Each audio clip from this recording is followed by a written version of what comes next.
The irony was devastating.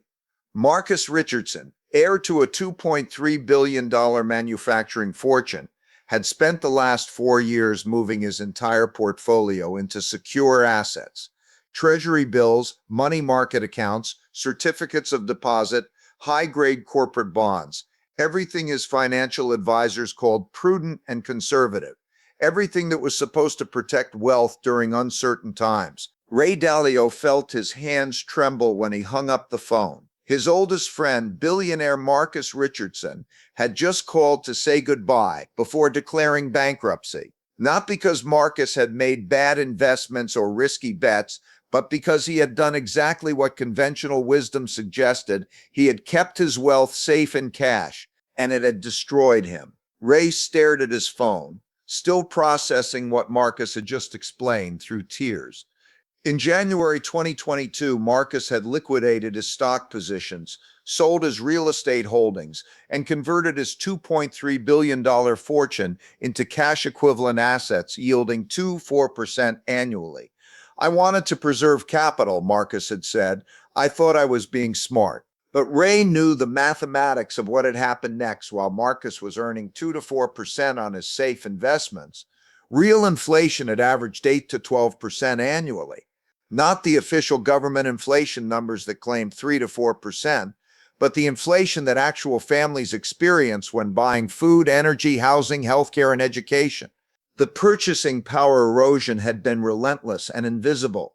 Each month, Marcus's billions bought slightly less. Each year, his seemingly stable account balances represented a smaller slice of the real economy. By 2026, his $2.3 billion had the purchasing power of roughly $1.1 billion in 2022 dollars. He had lost over half his wealth by trying to keep it safe. Ray walked to his home office and pulled up the economic data that told the full story of what he was beginning to understand was the greatest wealth transfer in American history. The middle class, like Marcus, had been systematically destroyed by the very financial advice that was supposed to protect them. The official inflation rate for 2025 was 4.2%, but Ray's analysis of real-world price increases told a different story. Housing costs had risen 23% year over year. Food prices were up 19%. Energy costs had increased 34%. Healthcare premiums had jumped 28%. College tuition had risen 15%. These weren't luxury items. These were the basic necessities of middle-class American life. But that wasn't even the worst part. The American middle class was being silently liquidated, and most people didn't even realize it was happening. Meanwhile, the wealthy, those who understood the cash death trap, had moved their money into assets that appreciated with or above the real inflation rate. Real estate, stocks of companies with pricing power, commodities, precious metals, even cryptocurrency. Their wealth hadn't just survived the inflationary period, it had thrived. Ray's secure phone buzzed with a message from his chief economist at Bridgewater. The overnight data from the Bureau of Labor Statistics showed another modest 4.3% monthly inflation increase, but attached was the real analysis. Grocery bills up 2.1% just in the past month, gasoline up 4.7%, rent increases averaging 3.2% monthly in major metropolitan areas. Ray's analysis showed that between 2020 and 2026, the Federal Reserve had expanded the money supply by 47%. This wasn't some abstract economic concept. It was the direct cause of the purchasing power destruction that had bankrupted Marcus and millions of other Americans who thought they were being prudent. The tragedy wasn't just personal, it was systematic.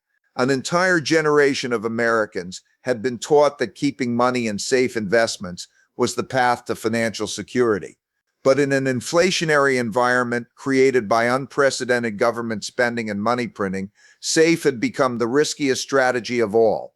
Ray thought about his conversation with Marcus, who had said something that chilled him. "Ray, I followed every piece of traditional financial advice. I diversified into safe assets.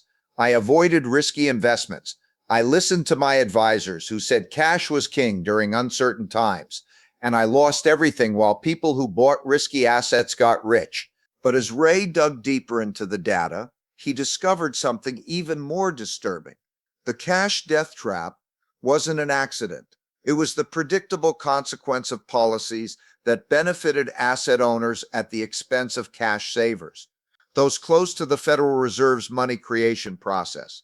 Big banks, corporations, government got access to new money first and could use it to buy assets before prices rose. Regular Americans who received the new money, last through wages and fixed incomes, only experienced the price increases without having had the opportunity to protect themselves.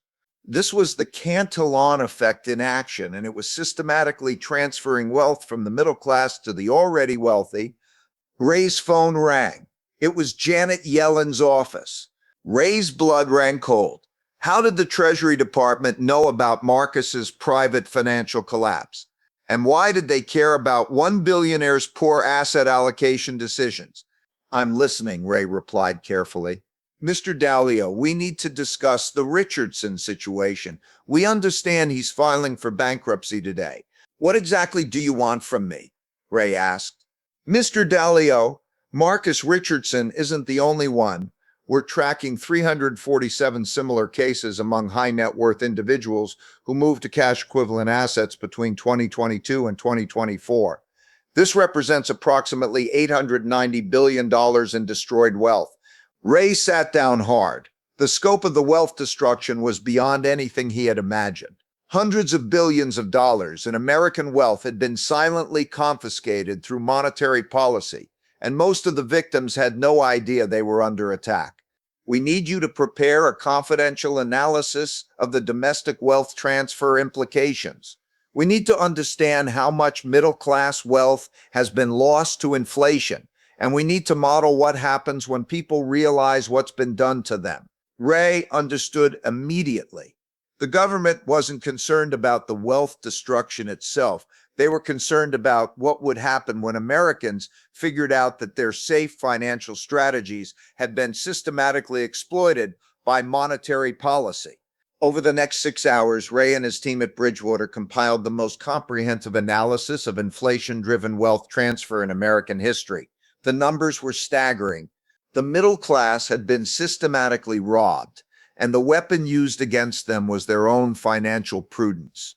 American households holding cash equivalent assets had lost an estimated $4.2 trillion in purchasing power between 2020 and 2026.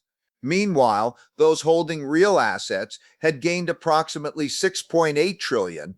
The wealth hadn't disappeared. It had been transferred from cash savers to asset owners through the mechanism of monetary inflation. But as Ray compiled the data, he realized something that made his hands shake again. This wasn't just a historical analysis. It was a preview of what was about to accelerate. All the factors that had created the cash death trap were intensifying. Ray looked at that question for a long time. Why hadn't he warned Marcus? Why hadn't he warned the millions of Americans who were about to lose their wealth to the cash death trap? Was it because he assumed everyone understood the rules of the game? Was it because speaking out against monetary policy was considered unpatriotic? Or was it because the wealth transfer benefited people like him while destroying people like Marcus? Ray, I've been thinking about this all day. The people who caused this crisis, the government officials who printed the money, the Fed officials who kept rates too low, the advisors who told us cash was safe. They all moved their money into assets. They all protected themselves while telling us to do the opposite. His phone rang. Marcus again. The line went quiet as Ray processed what Marcus was really saying. The cash death trap hadn't been an accidental side effect of well-intentioned monetary policy. It had been a predictable wealth transfer mechanism that benefited the politically connected at the expense of ordinary Americans who followed conventional financial advice. It wasn't incompetence, Ray. It was theft. Ray knew Marcus was right. Federal Reserve officials had purchased real estate and stocks while publicly recommending prudent investing for others. Government officials had moved their wealth into inflation-protected assets while implementing policies that destroyed cash savings.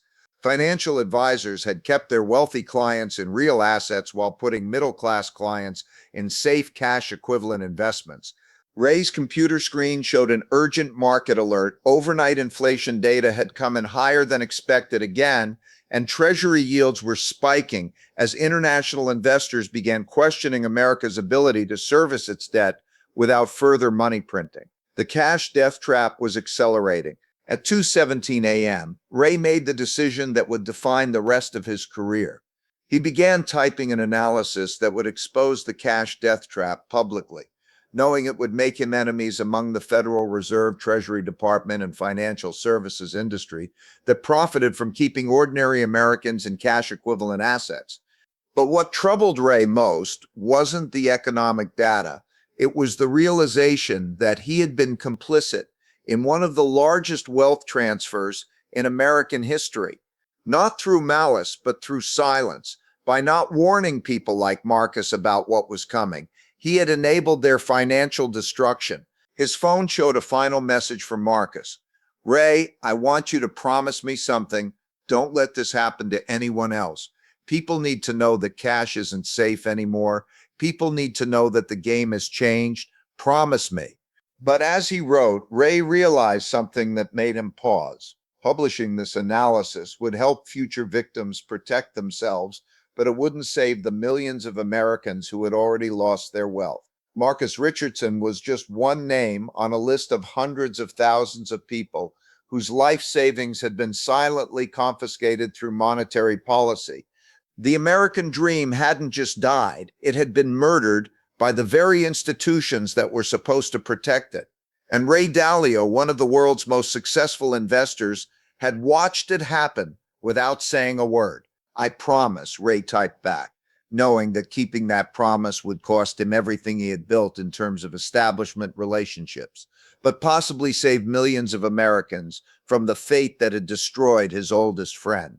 Ray looked at his analysis, then at the financial markets, showing another day of wealth destruction for cash holders and wealth creation for asset owners. The mathematics were relentless, and they would continue destroying the middle class until someone with credibility spoke up.